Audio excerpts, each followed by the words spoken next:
Hey there, this is Ross Izzard, and this is the Backcountry Fly Fishing Podcast, where we are back for Season 5. It's been a little bit since we talked. It's actually been a longer break than I anticipated taking, but life has been pretty crazy. I was out of the country for 2 weeks in outer Mongolia, which was quite an experience that I'll talk a little bit more about here in a minute and this season. And it has taken me a little while to get my act together and get back to the podcast, in part because I wanted to go fishing and enjoy these kind of last few weeks of sort of unreasonably warm weather that we're having out here before things start pivoting into deep fall and winter. But also just so I could spend some time thinking through what we wanted to do this season. So I'm really excited to be back for Season 5. It's been so much fun doing this for the last 4 seasons. I've heard from a ton of you in the off season about what you'd like to hear. And I'm really looking forward to running through that this season. So our last season was really focused on, obviously, fly fishing, because that's always part of it. But we spent a fair amount of time on some deeper, more philosophical stuff as well. And I do plan to do a little bit of that this season because, that's why we're out there, so we might as well talk about it. But I also would like to get back to some more explicitly backcountry and fishing stuff this season as kind of a balancing point. We've already had a season that was all about winter fly fishing. We certainly didn't cover everything during that season, so we probably will cover some more of that this season. But I also want to talk more about some of the stuff that goes into backcountry fly fishing that isn't just the fishing itself. So expect to have a little bit more of a mix this time around of fishing stuff and tactics and gear and everything else, not necessarily just focused on the winter. Like I said, we've already covered that to some extent in a previous season, but also, a little bit of a return, to some of the philosophical stuff that we've talked about before, because it does matter, and the two are pretty inextricably linked. So I am looking forward to that. I am really happy to be back with you guys after the hiatus. Thank you for being patient, and I am more excited than ever to keep after the podcast and keep after this backcountry fly fishing thing now that I've returned from Mongolia. I've gotten a lot of messages from you guys on Instagram and Facebook and email asking me how it went. I've obviously posted a ton of pictures and a ton of videos of it, which are just a fraction of the many, many hundreds that I took while I was out there. And folks are asking, man, what was it? How was it? What was it like? And it was an incredible experience, a life-changing experience. It was a very reflective time. I think anytime you get on a plane and go that far, and especially to someplace that remote, it can be an incredible experience for you, not just in terms of what you're doing and the fish you're catching and the general fun of being there and doing that stuff, but also in terms of kind of what you learn about yourself, right? And being able to test yourself and going to the edge that way, not just to a country that's 6,000 miles away, but to really one of the most remote land masses left on Earth, and definitely one of the most remote left on the Eurasian continent, is something that is really spectacular and that can really alter your perspective if you let it. And so we're going to have the guys from Mongolia River Outfitters, which is the group I went with. I'm going to have them on to talk a little bit more about the trip itself, how they run it, the fish, the river. But I wanted to talk a little bit about it here in this first episode, just because, well, number one, you guys asked for it. And number two, because it matters. And I learned some stuff there that I want to take back and share with you all. So as you probably know, Mongolia is a really big place. It's a vast country, but it's isolated at a level that I think a lot of people don't understand. So it is sandwiched between Russia and China.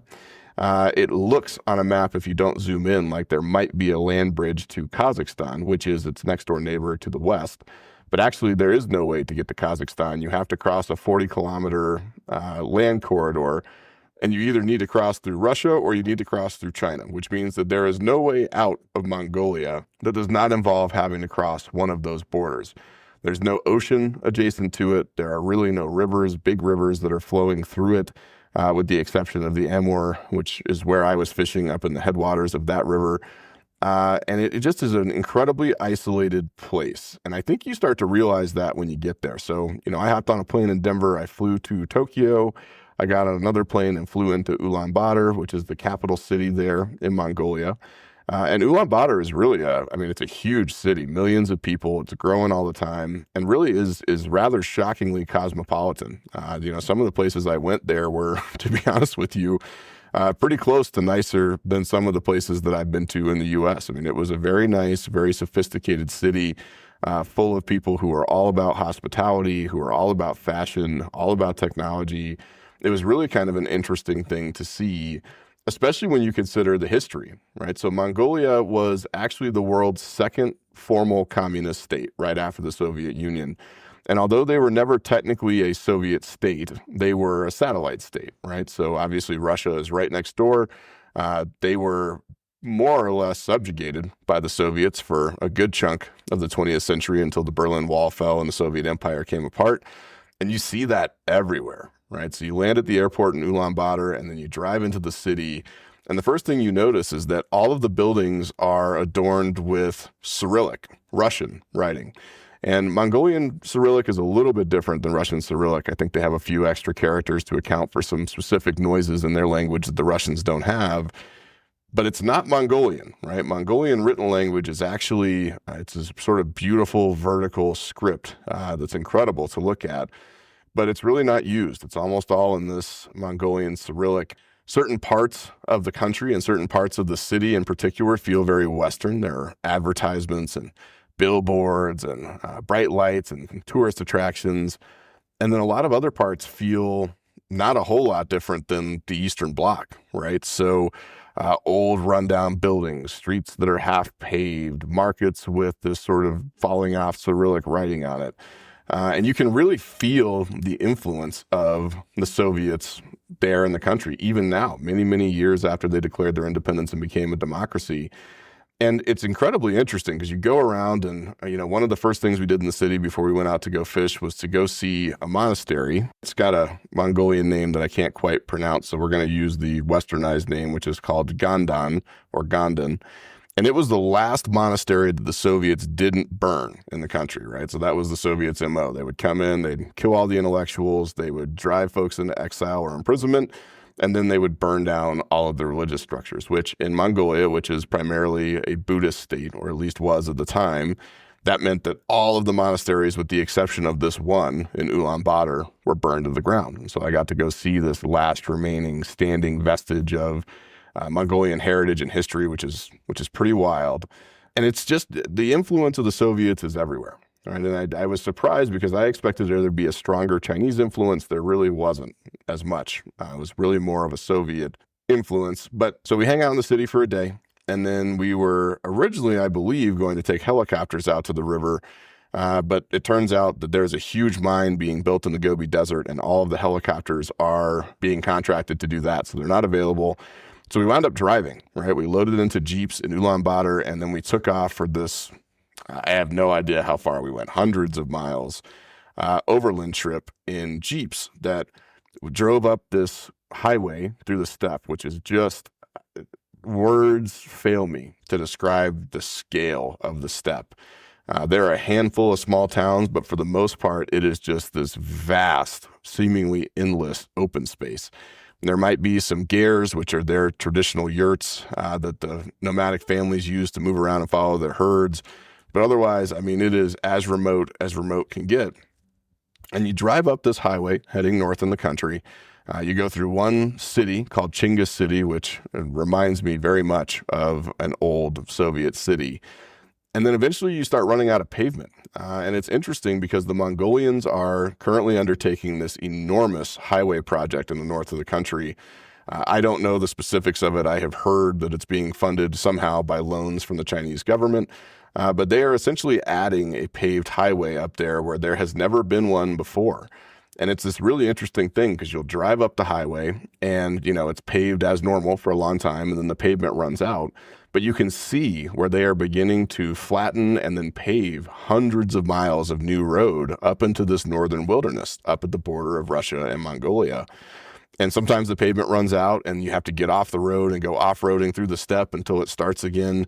It's very much in progress, but I was struck by the fact that even in this place, which is, as I said, among the most remote places on earth, it used to be that you literally couldn't get there except by helicopter. it's being paved and people are starting to move in, and you're starting to see signs of industry. You're starting to see signs of economic development, and it's going to take a long time. But you've got these two giants around Mongolia, Russia and China, who have a very vested interest in that country for natural resources, for geographic reasons, and for a whole lot of other reasons. And they're really seeing that road being put in, even as we were coming off the road to go drive, 100 kilometers across the steppe down to the river where we fished. It was sort of this feeling of transition, right? And it reminded me very much of what happens here in Colorado and elsewhere as society expands. All of us are here doing this backcountry fly fishing thing because we appreciate the wilderness, because we appreciate the outdoors, because we appreciate the just sort of majesty of untouched, pristine nature. And at the same time, it's becoming harder and harder to find that, right? Even the most remote places are starting to see traffic. And there's really been a focus on building roads and building access, even here in the U.S., that is making it so that you are starting to see industry move into these places. You're starting to see more people move into these places. In the case of Mongolia, it opens the door to more poachers who are there to catch and kill fish like the taimen that are rare, right? And who only really live in a handful of drainages like that one. And it was a very crazy experience for me because on the one hand, it is still hyper remote. We're driving hundreds of kilometers over the open steppe on these very faint sort of tracks that I have no idea how the guides know where they're going, but I guess they do because they've been out there before. But it was this interesting tension between this incredibly deep wilderness. I mean, the deepest wilderness probably that I have ever been in terms of distance from civilization. And also the slow paving and the slow expansion of access to that area. And it's something I thought a lot about while I was out there, and specifically thinking about the fact that if we are not careful about this, if we are not deliberate and intentional about protecting these places, not just in the U.S., but all over the world, within a few generations, I don't know how many of them are still going to be left, right? So, I mean, this trip to Mongolia was amazing. We floated, I don't know, hundreds of kilometers of river up there and ended just about a half mile from the Russian border. And it was an incredible experience, but I wonder if I were to go back in 2 years or 3 years, would it still be the same? Or is there going to be a new city out there? Are there going to be some type of mining or logging operations out there? Is there going to be tons of traffic because folks can drive there for the first time ever?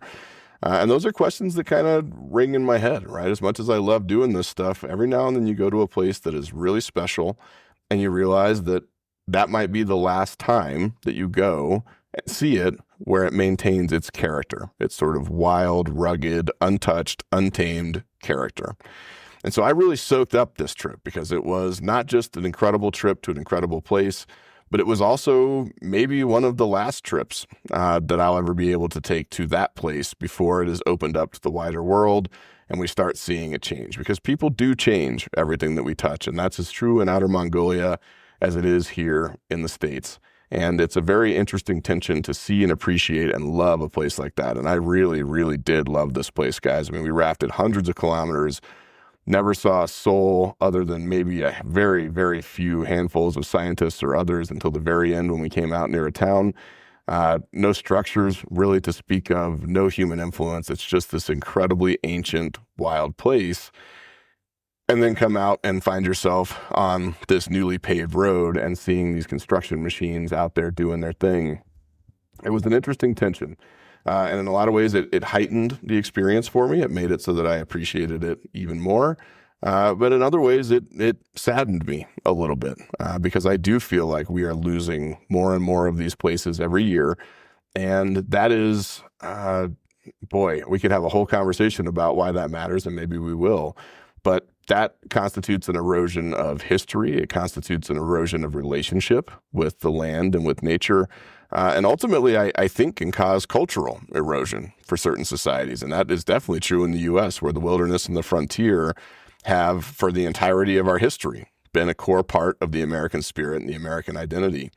And I came back from Mongolia with a lot of great fish pictures. It was ridiculously cold out there. We were not far from the Siberian border, as I mentioned. And because of the restrictions in the national park where we were and the border buffer zone, we were not allowed to sleep in gers, which are heated yurts. Instead, we slept in teepees, which are unheated.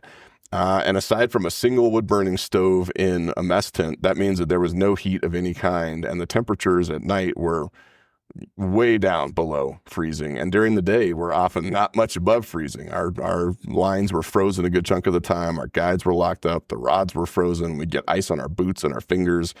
I mean, it was viciously cold. But it was also just sort of a clarifying experience for me as far as how I feel about these places, what I believe, and just generally how we ought to be stewards of the earth and of our environment. And I know that sounds like hippy-dippy stuff.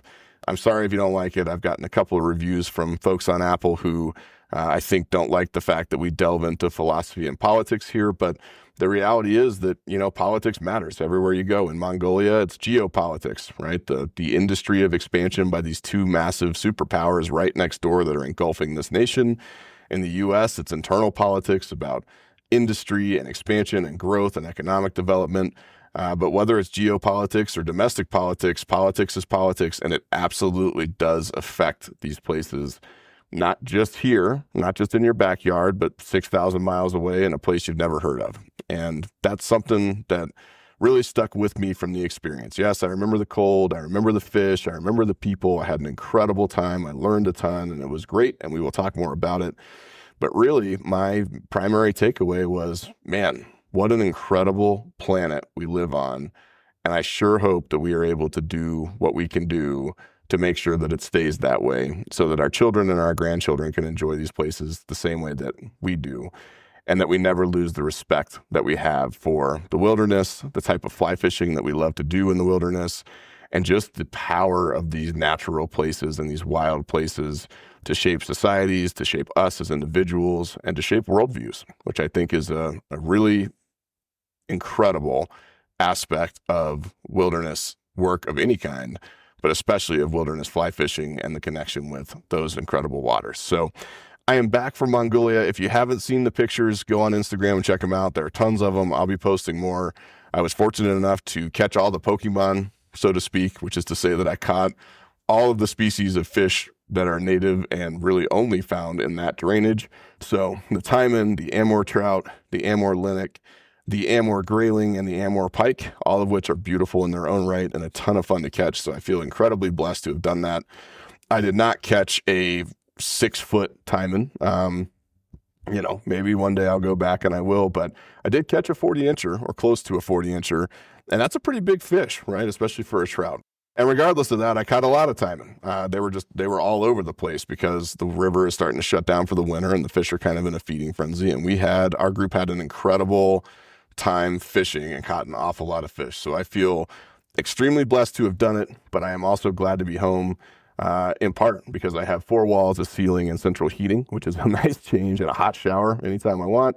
Took me about a week to get the cold off me when I got back here. But also because I'm ready to get back after it, right? I'm ready to get back after the podcast. I'm ready to get back after life in general. I'm certainly ready to get back after fishing here. And in fact, I was just out yesterday hiking and trying to find a new way into one of my favorite canyons at a lower spot. And so I'm back on it, guys. And I think you're probably still on it. I bet most of you never really took a break there, which is awesome. And I can't wait to chat with you and work our way through season 5 here and hopefully have a really good time talking about backcountry fly fishing and the wild places that we love. So welcome back, everybody. This is episode 1. We'll be back next week with episode 2, and then we're going to run our way through season 5, and I can't wait.